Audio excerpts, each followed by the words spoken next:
How is it going, everyone? In this video, we get to talk about a topic that I am, of course, qualified to speak about with all of my 4 brain cells, and that is legal disputes. No, but seriously, we have quite a few updates on ongoing legal cases and various elements of that. Now, the Nintendo versus Palworld saga has been going on for a little while, a long while now at this point. Man, it's been like a year, and I said that it would be one of 2025's big stories to follow, and now a big element of not necessarily the legal battle between Nintendo and Pocket Pair. However, something that's going to be viewed as a bit of a W. Japan patent offices have rejected Nintendo's application relevant to Palworld dispute, citing actual games like Ark as prior art after third-party submission. We'll talk about that. The site GamesFray, I'll leave a link in the description box below. They do a great job of covering these stories and also explaining it for people that aren't as well aware on various legal jargon because, me and my 4 brain cells, it's a little bit hard to follow everything going on. And the thing about legal elements and patents and things of that nature, all of this is guided under the verbiage that is in place, but a lot of law comes down to how you interpret the verbiage, and that's where the disputes come into play, and that's where patents come into play. That's where editing the patent and then resubmitting it, trying to get it through, that's where all of that comes into play. Really the interpretation of it, which is what creates the wormhole of chaos that so many of these issues do come forth with. On top of that, there's another legal battle that's going on, definitely not getting as much attention, but the battle between Sony and Tencent over Light of Motorom, its infringement on Horizon, Aloy as a character. Tencent has fired back a little bit, so we'll give you guys a bit of an update on that. But as noted on GamesFray, what's new? A decision called Office Action made by Patent Examiner of the Japan Patent Office less than 2 weeks ago cast serious doubt on the validity of 2 of Nintendo's 3 Japanese patents in suit. This is about pending application number 2024-031879 that is a sibling to one of those anti-Palworld monster capture patents. That's the specific patent and the parent of another. It has been rejected on a non-final basis. That is a key element of this because of the Patent Office after a third-party submission of prior art determined that the claim technique lacked an inventive step. The prior art references cited by the JPO include various games that predate Nintendo's December 2021 priority date. Among them are noted to be Ark, Capcom's Monster Hunter 4, Craftopia, which is a Pocket Pair game, so I think it's super relevant that they have, pointed towards Craftopia as a game in this examination, and a Japanese browser game named Kantai Collection and Pokemon Go. Now, with this, Nintendo has the opportunity to do the one thing that is a relevant story when it comes to submitting patents. Nintendo faces the choice between abandoning the embattled patent application or, what is more likely, because this isn't a final decision, trying to persuade the patent examiner based on a modified patent application with amended claims. Also, when the process at the patent office is over, an appeal to a specialized court named Intellectual Property High Court is possible. The Japanese patent prosecution process has been even described as an endless loop, but the fact that the patent examiner is now looking at real-world games, like games that are being used as an example, I do believe that creates a hurdle for Nintendo to overcome. However, the reality of this, and this is why this whole story is so annoying to follow when it's not a final decision, is that Nintendo can continuously make alterations. They can be minor alterations, and that's the game that they're playing. That happened stateside as well, but now it's going to happen in Japan with getting patents approved. A lot of the times, you submit a patent, it gets declined. You do a minor adjustment, it gets submitted again, declined again, minor adjustment, submitted again. You go through this loop, and you can do it over and over and over again. And guess what? Nintendo has endless resources. They're working with the best legal team on planet Earth, or some of the best legal minds on planet Earth, that they are going to keep trying, that they have so many resources at their disposal to get these patents approved. And the unfortunate thing is, we don't have a lot of transparency as far as what the process is for these patents to get approved and what they're exactly looking for, or more importantly, who these people are. They are these bodies, they are these entities. Who are in these entities? How can people contact these entities? Nobody really knows. This isn't really that public of information. Obviously, there are outlets that are doing a great job at getting their hands on documents and whatnot, but this isn't super public information that is available readily as far as the exact process. And mind you, whether or not the patent applications and the patent reviewers, are they following video games like that? Are they really gaming people, or do they consider gaming as this thing that is just, you know, this thing that they have an accessory knowledge of? Because when you're talking about patents, they should very much be immersed into this world if you're talking about making decisions that could have real ramifications to the long-term game development world, because it's not about just Nintendo versus Pocket Pair in a vacuum. Understand that this will have ripple effects for years and years to come as far as how other developers are going to approach game development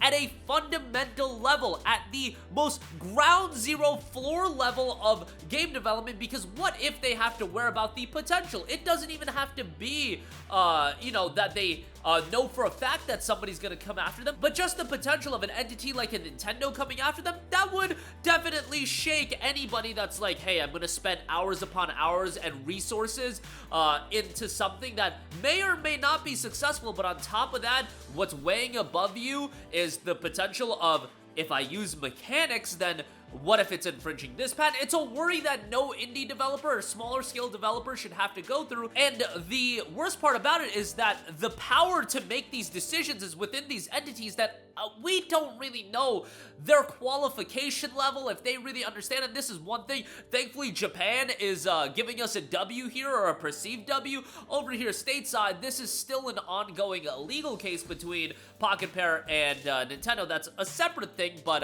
all of it's tied together. Like, there's a reason why Nintendo's going after these patents, and it's obviously to stop games in the future, whether it be Palworld, or using Palworld as an example, being like, yo, we will come after you. You try to do something, because it's not just about the mechanics. If you think about it, it's just these creature collecting mechanics, or the mechanics that Nintendo is going after.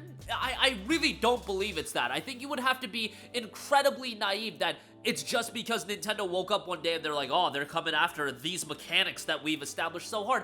No, I really do believe it's because Nintendo looked at a game like Palworld, they saw the success that that game had, and they saw the resemblance from an artistic standpoint that a lot of those pals have to Pokemon, and that's why they are taking this avenue to attack the game, or perceived to be attacking the game, however you want to define it. That's what I personally believe. And if you think otherwise, that, oh, these are just the mechanics that are going, I just think that's an incredibly naive view of the whole situation. But we'll see how the entire story plays out. And remember that Palworld is going to be seeing its 1.0 release in 2026. And if the legal saga is continuing and ongoing in 2026, that's just I don't even want to say it's a bad look for the game. It's not a bad look for the game, because in fact, I think Palworld peaked at north of 2 million concurrent players, and I really do feel like it fell off quite a lot, which is natural. You know, game, it was really a lightning in a bottle moment where it was over 2 million players, but I really do feel like that this has put more attention on the game, and there is that positive spin you can look at it. But overall, I would say for the ramification of the games industry and game development, it's a gigantic negative for Nintendo to have this level of power, potentially have this level of power.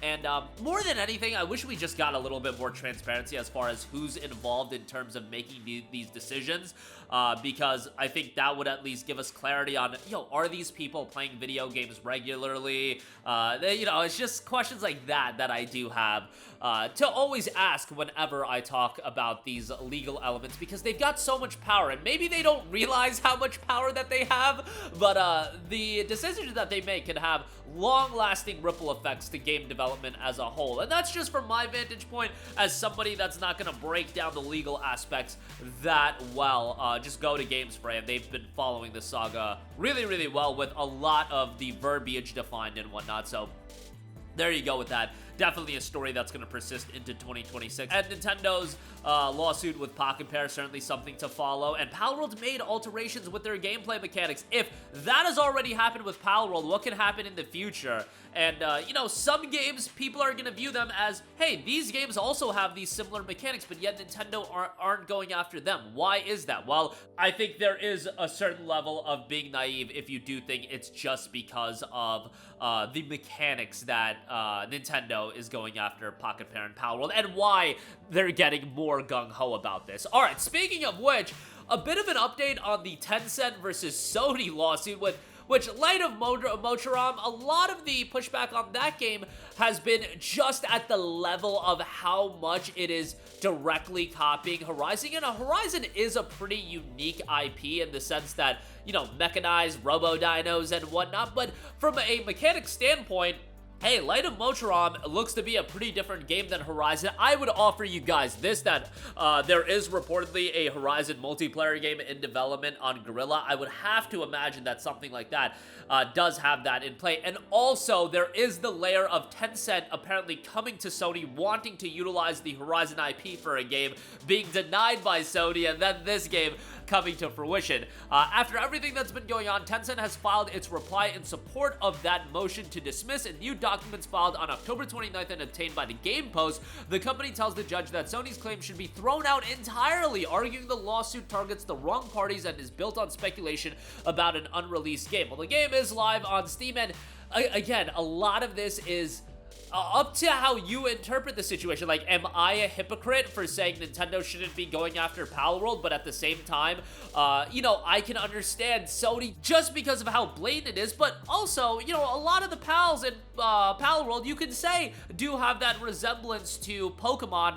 I just think this is a story that hasn't been in the limelight as much, and at the end of the day, like, Horizon isn't this IP that I think is gonna get affected, nor do I think Pokemon is gonna get affected. Really, if you ask me, I think everything should be up for play here, and I get that there is that element of protecting your own IP, but at the same time, is Light of Motoram gonna affect Horizon? I could see Sony and that multiplayer project that we don't know about, that having more of a competition with Light of Motoram than Horizon as what it exists as now, really being competition. And, you know, again, it's a story certainly to follow, but an ongoing story there as well. But that'll do it for me. Definitely interested to hear what you guys think. Again, I'm not the person to break down the legal jargon. It's a little bit out of my wheelhouse, but I do know this. The patent offices have an immense amount of power, and I do know, and it doesn't take rocket science to figure out that any game developer that has interest in utilizing certain mechanics for mechanics to get patented, and then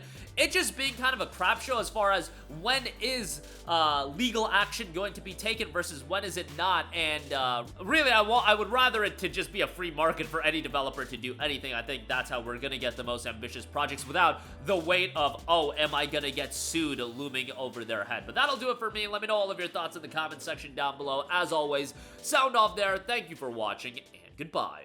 Hey guys, we hope you enjoyed the video, and if you did, make sure to hit the subscribe button, and if you're already subscribed, do us a favor and hit the bell icon. This way you'll be notified whenever we post a new video. That's the best way to keep up with all of our uploads, and we usually try to upload 2 videos a day. And with the bell icon hit, you'll be notified whenever we do upload a video. As always, thanks for watching.